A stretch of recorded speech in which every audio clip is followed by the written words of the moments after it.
विमल बहुत परेशान था। उसे समझ में नहीं आ रहा था कि वो इस परिस्थिति से कैसे निपटे। वो अपनी माँ को बहुत चाहता था, किंतु उसकी पत्नी और बच्चे उसकी माँ से बहुत दूर भागते थे, क्योंकि उसकी माँ की एक आंख नहीं थी। साथ ही उसकी कमर 90 अंश पर झुकी थी।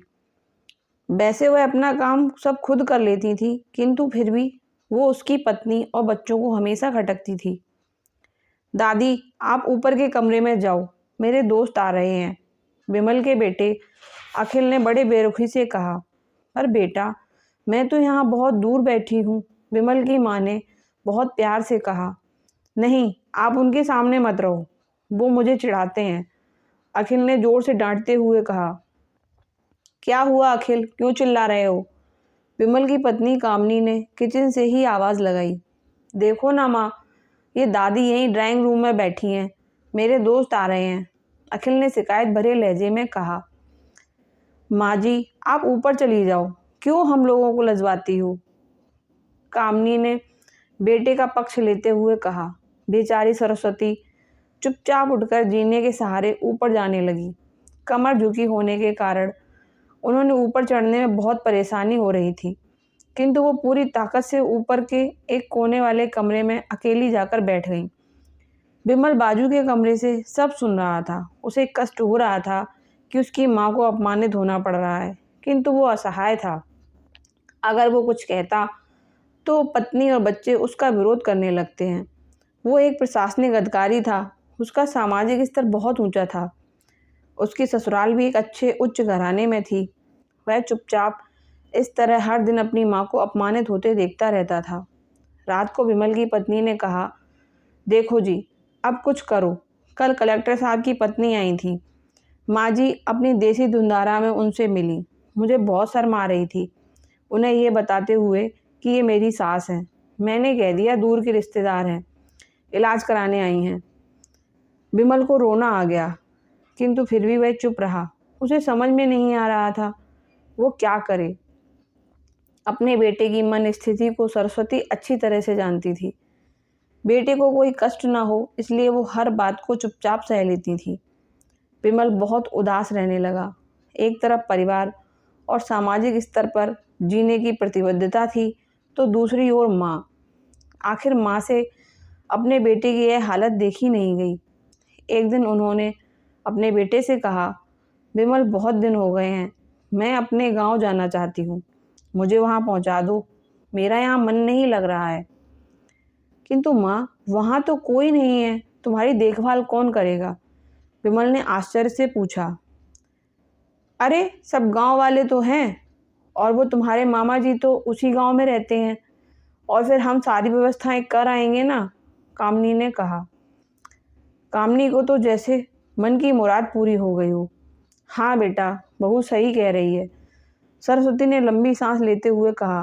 विमल जानता था कि गांव में माँ की देखभाल करने वाला कोई नहीं है, लेकिन अपनी पत्नी की जिद के कारण वह अपनी माँ को गांव छोड़ने पर विवश हो गया। माँ को गांव छोड़कर आते वक्त उसे रोना आ रहा था तथा अपनी बेबसी पर गुस्सा भी आ रहा था, किंतु परिवार, पत्नी और समाज ने उसके इन मनोभावों को दबा दिया और वो सुकून सा महसूस करने लगा।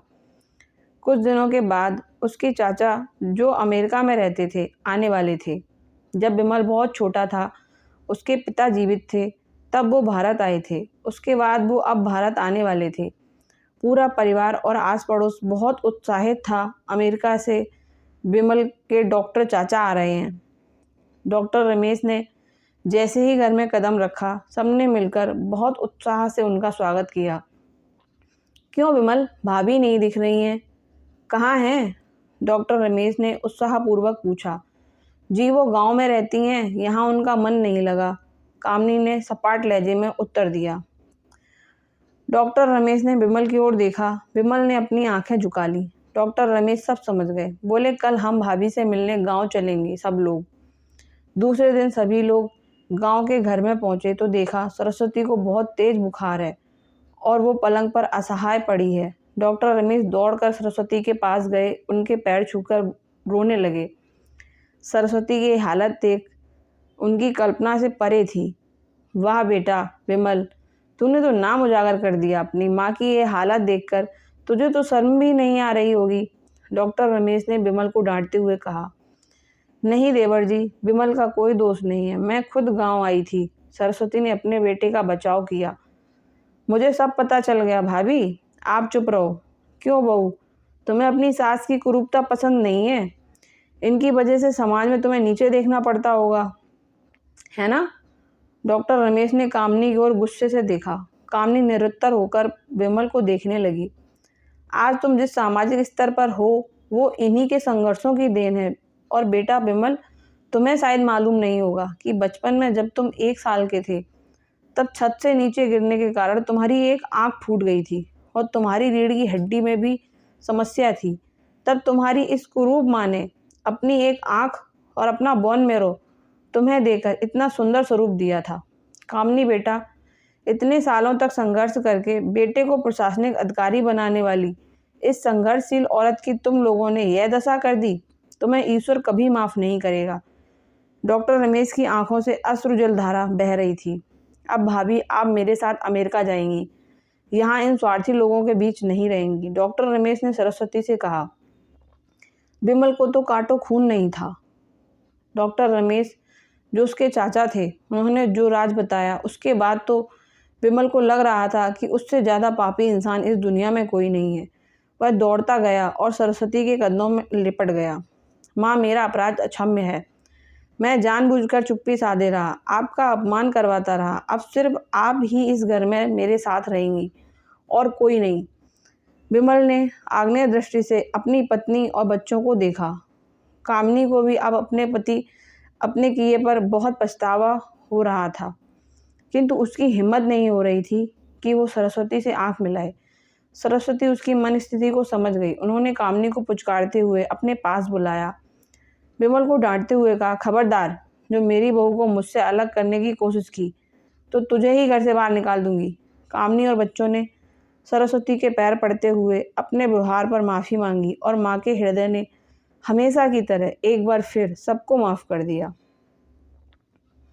तो दोस्तों, ये कहानी यहीं पर ख़त्म होती है। अगर आपको ये कहानी पसंद आई हो तो मेरे चैनल को सब्सक्राइब करें और वीडियो को लाइक करना ना भूलें।